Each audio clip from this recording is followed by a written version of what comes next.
quickly? Yeah. Yeah, if I may also suggest, no, of course I can't put words into the president's mouth, but ako ang nakikita ko, this president, Marcos Jr., is the first president who is actually possibly going to be able to discipline the Yun! spending of PhilHealth para gumastos siya. Alright. Kasi over the past how many years, hindi siya gumagastos eh. Yun lang. Oo, PhilHealth. Ang galing! Ang galing! Good job, Asek Alex Domingo. Good job ka dyan. Good job ka dyan. Oo, kasi alam nyo mga kotsero, kailangan ganito na sumagot yung ating mga nakapwesto eh. Nagpabaya po talaga ang PhilHealth. At ngayon no, sa administrasyon ni, imagine mga kotsero, nung panahon ni Digong, magkano ang nawawala sa mga ghost dialysis? Congratulations po sa Marcos administration. Finally, naiuwi nyo na si Mary Jane Veloso. Oo, congratulations po dyan sa inyo pong it's an achievement. Oh, yan po isang napakalaking achievement para po sa ating administrasyon. Also, eto nakita ko lang naman to sa Twitter. Pero papakita ko na rin po sa inyo mga kakutsero kasi nakakatuwa. Nakita mong yung minsan mo lang makikitang sinosopla si Tony Liachon. Harap-harapan siyang sinopla ng DOH. Tuwang-tuwa ako guys, promise. Tuwang-tuwa ako nung nakita ko to. Tungkol na naman to sa PhilHealth kasi syempre 'di ba masyado nilang ginagatungan yung issue ng PhilHealth eh. Oo, masyado nilang ginagatungan yung issue ng PhilHealth. So, eto nangyari. Pakita ko lang sa inyo, pakita ko sa inyo. Ito kasi si Albert Domingo, in-interview siya kanina, isa siya sa mga ASEC. ASEC siya ng DOH. Ang sabi, in-interview kasi siya kasama si Tony Liachon. Ang sabi ni Tony Liachon, ano ba ang magiging legacy ni Bongbong Marcos? Manon siya. Mali talaga ng kinuhang consultant to si Tony Liachon eh. As in, mali talaga na kumuha ka ng galit sa'yo para magsilbi. Para sa'yo. Di ba ganun ginawa kay Cielo Magno, ngayon ito kay Tony Liachon. Maliw talaga yun eh, pero pinagbigyan natin for the sake of unity. Kaso nga lang, di ba, a leopard doesn't change its spots. So, eto, panoorin yung nangyari. The President will sign the proposed 2025 GAA on December 20, before Christmas Day. I hope the President would be enlightened. I know the position of the President, so supportahan niya doon. But, Mr. President, we beg, a legacy, Pinoy, syntax law, President Duterte, warts and all, UHC law.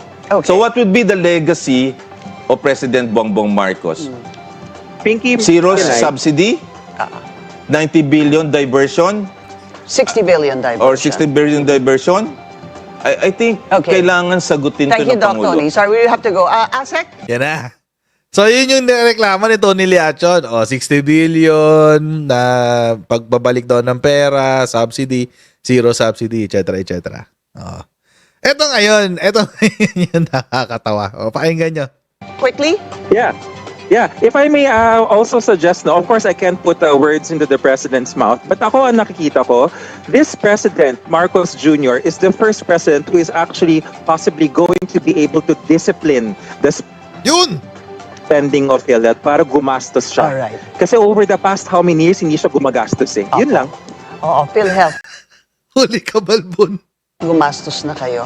Gastusan nyo na kami pag nangailangan kami. Maraming Yeah, salamat po kay Dr. Tony Liachon. Junior legacy. And Ang galing! Ang galing! Good job, Asek Alex Domingo. Good job ka dyan. Good job ka dyan. Oo, kasi alam nyo mga kotsero, kailangan ganito na sumagot yung ating mga nakapwesto eh. Dapat marunong na silang sumagot pag nasa media. Dapat matuto na tayong dapat yung mga nakaupo sa pwesto natin. Sa pwesto natin, sa posisyon ng gobyerno. Matuto nang sumagot na parang ganito. Kasi ang dami hong kumakalat na fake, lalong-lalo na yung kabobohang ikinakalat ni Bongo.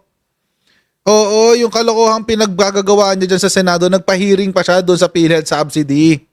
Para lang makapag-grandstand siya.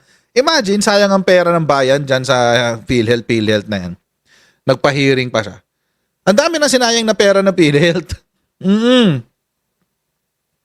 Ang dami na sinayang na pera ng PhilHealth. And for the past years, mga kotsero, talagang nagpabaya ang PhilHealth pagdating sa pagbibigay ng benepisyo sa ating lahat. Sa atin pong lahat. Nagpabaya po talaga ang PhilHealth. At ngayon no, sa administrasyon ni, imagine mga kotsero, nung panahon ni Digong, magkano ang nawawala sa mga ghost dialysis? Baka naalimutan nyo na yung ghost dialysis, mga kotsero. Yung mga ghost dialysis center. Baka nakalimutan nyo na. Nung panahon ni Rodrigo Duterte, 130 million per month. Per month.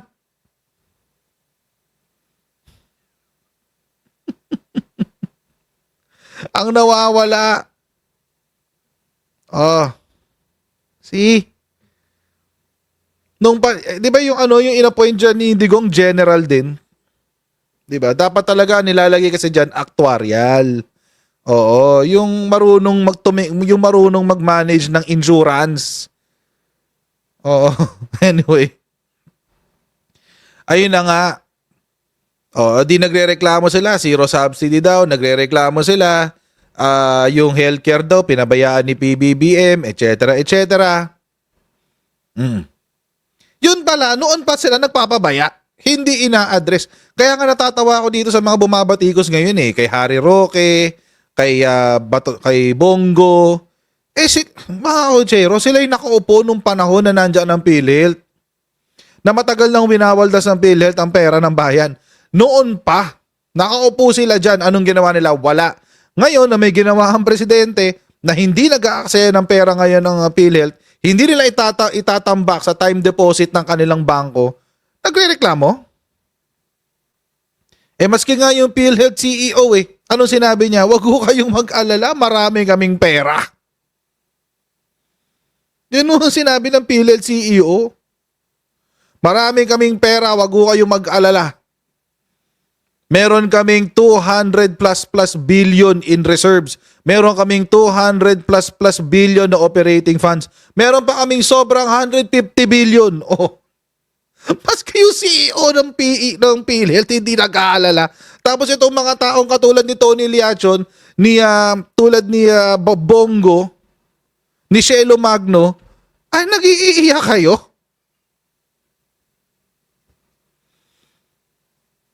Goodness. Oh, di nakarinig kayo ngayon kay Asek Albert Domingo. So shoutout po kay Asek Albert Domingo.